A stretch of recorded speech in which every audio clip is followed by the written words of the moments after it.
want to tell you how you can change your life overnight with freight dispatching.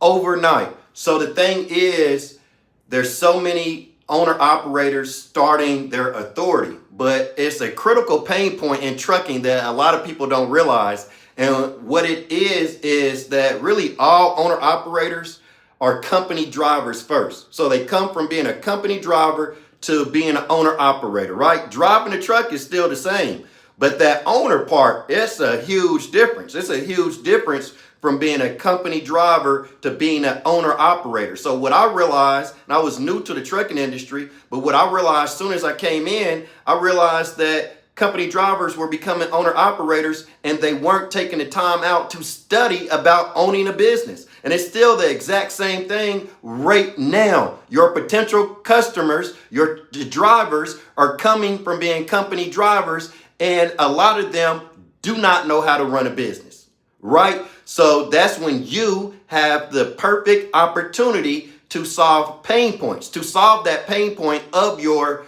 potential customer not having the information to run a successful trucking business, right? And where I got this from is the military. When I first joined the military, I joined the United States Navy first, and then after I got out the Navy, I joined the United States Army.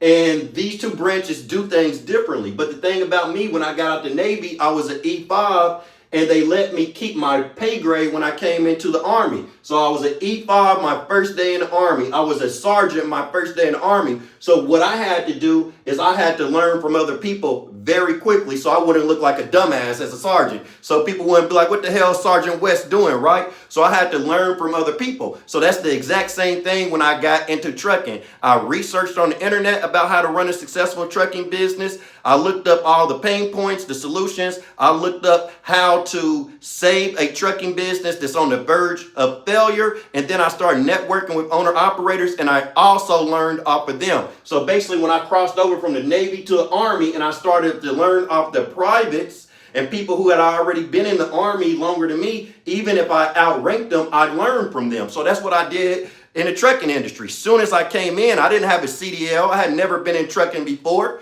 but because of the non-commissioned officer in me, because of the sergeant in me, the way the military raised and trained me, I did the exact same thing in trucking, and it was too easy.